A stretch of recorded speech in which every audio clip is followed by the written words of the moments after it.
اسماء حسنہ میں اللہ کو الودود محبت کرنے والا بھی کہا جاتا ہے۔ محبت کے اور بھی بہت سارے مدارج ہیں، جن میں سے کچھ الرحمن اور الرحیم کے اسماء میں ظاہر ہوتے ہیں، جو اللہ کی بنیادی صفات ہیں۔ پھر وہ مہربان ہے، رحم کرنے والا ہے، شفیق ہے، خیال رکھنے والا ہے، حفاظت کرنے والا ہے، محبت کرنے والا ہے، درگزر کرنے والا ہے، عطا کرنے والا ہے، برداشت کرنے والا ہے، معاف کرنے والا ہے۔ یہ سب اللہ کی محبت کے مدارج اور اس کی نمایاں صفات ہیں۔ اسی طرح نبی کریم صلی اللہ علیہ وآلہ وسلم کو قرآن میں رحمت للعالمین کہا گیا، جس کا مطلب یہ ہے کہ وہ سب کے لیے محبت، رحمت اور شفقت کا پیکر ہیں۔ الہامی کتابیں انسان کی ہدایت کے لیے بھیجی گئی ہیں، اور یہ انسان کے لیے خدا کے انتہائی محبت کا ثبوت ہے۔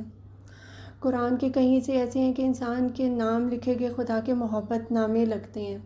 مثال کے طور پر سورۃ الرحمن میں اللہ تعالیٰ پہ در پہ انسان کو عطا کی گئی نعمتوں کے لیے اپنی محبت کے قرینے یاد کراتا ہے، اور پھر ایک محبت کرنے والے کی طرح انسان کی ناشکری اور ناقدری کا شکوہ کرتا ہے۔ کسی محبت بھرے گیت کی طرح اس ٹیپ کا مصرع بھی یہی ہے: تم کون کون سی نعمت کو جھٹلاؤ گے۔ شاید یہ باتیں ایک شکی مزاج دانشور کو شیخ چلی کے خیالی پلاؤ لگیں، جیسے ناقابل یقین محسوس ہوں، اس لیے کہ محبت عقل اور خود سے ماورا ہے۔ لیکن پھر بھی سچ یہی ہے کہ باتیں حقیقت کی مکمل ترجمانی کرتی ہیں۔ یہ لوک ریت نہیں ہے، نہ اسے جعلی سائنس کہہ کر رد کیا جا سکتا ہے، بلکہ یہ کئی معنوں میں سائنس سے آگے ہے، کیونکہ انسان کی وجدانی صلاحیتیں اس کی تجزیاتی صلاحیتوں سے عظیم ترین ہیں۔ اس بات کا سائنسی انداز میں تعین کرنے میں شاید ابھی کئی صدیاں لگ جائیں گی۔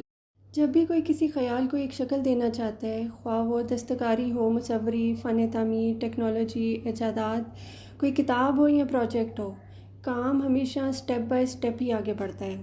خدا کا تخلیقی عمل بھی اس سے مختلف نہیں۔ نہ زبردستی کوئی تبدیلی پیدا کی جاتی ہے، نہ اچانک و فوراً کسی کام کو تکمیل کیا جاتا ہے، اور نہ ایک دم سے کوئی نقشہ جو ہے وہ سامنے آ جاتا ہے۔ اللہ جو سب سے زیادہ طاقتور اور صاحب اختیار ہے، اپنی تخلیق یعنی انسان پر زبردستی کوئی تبدیلی یا حکم لاگو نہیں کرتا، کیونکہ وہ مہربان، بامروت اور محبتی ہے۔ تاہم جن تبدیلیوں میں خواہش کی جاتی ہے، اللہ انہیں آہستہ آہستہ، جہاں تک ممکن ہو، بغیر کسی زور زبردستی کے پورا کر دیتا ہے۔ جس طرح ڈاکٹر دوا دینے کی اہمیت سے واقف ہوتے ہیں اور جانتے ہیں کہ صحت کا دار و مدار دوا کی مخصوص درجہ بندی، کوانٹٹی پر ہے۔ زیادہ طاقت کی دوائیں جو ہیں وہ جلد صحت یابی کا باعث نہیں بنتی، بلکہ اس کے برعکس ناقابل تلافی نقصان کا سبب بن جاتی ہیں۔ انسان قانون الہی یعنی مذہب اور قانون فطرت یعنی سائنس کے سینٹر میں موجود ہے، لہٰذا ایک تو انسانی سچائی ہے اور دوسری خدائی سچائی۔ عالم شہادت یہ دنیا ہے اور عالم غیب وہ دنیا ہے جو اس دنیا سے مختلف اور نئی ہے۔ اس دنیا میں کچھ حاصل کرنے کے لیے لینا پڑتا ہے، اور اس دنیا میں کچھ حاصل کرنے کے لیے دینا پڑتا ہے۔ اس دنیا میں دعویٰ کرنے کا چلن ہے اور اس دنیا میں تسلیم و رضا کا۔ اس دنیا میں اپنی حواس کی تسکین کے لیے کھاتے پیتے، باتیں کرتے، سوتے اور مسرت حاصل کرتے ہیں۔ اس دنیا میں اعلیٰ تر روحانی ترقی کے لیے روزہ رکھتے، خاموش رہتے، جاگتے، مراقبہ کرتے، غور و فکر کرتے اور اپنی ذات کے ارفع پہلوؤں کی نشو و نما کرتے ہیں۔ فرق یہ ہے کہ اس دنیا کی سب مسرت انگیز تجربے عارضی ہیں، جو جلدی افسردگی، زوال اور موت میں تبدیل ہو جائیں گے، جبکہ اس دنیا میں سب کچھ لافانی ہے۔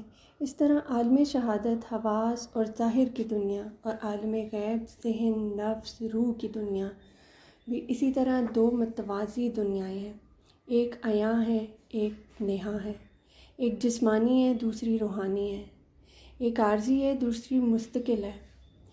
اسی لیے اللہ تعالیٰ کی صفات کا ایک جوڑ یہ بھی ہے: زمین اور آسمان کا رب السماوات والارض۔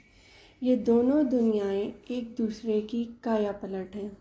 یہ دونوں دنیائیں یعنی مشرقین اور مغربین ایک دوسرے کی بدلی ہوئی صورتیں ہیں، اور یہ دونوں انسان کے فائدے کے لیے ایک دوسرے سے انٹریکٹ کرتی ہیں۔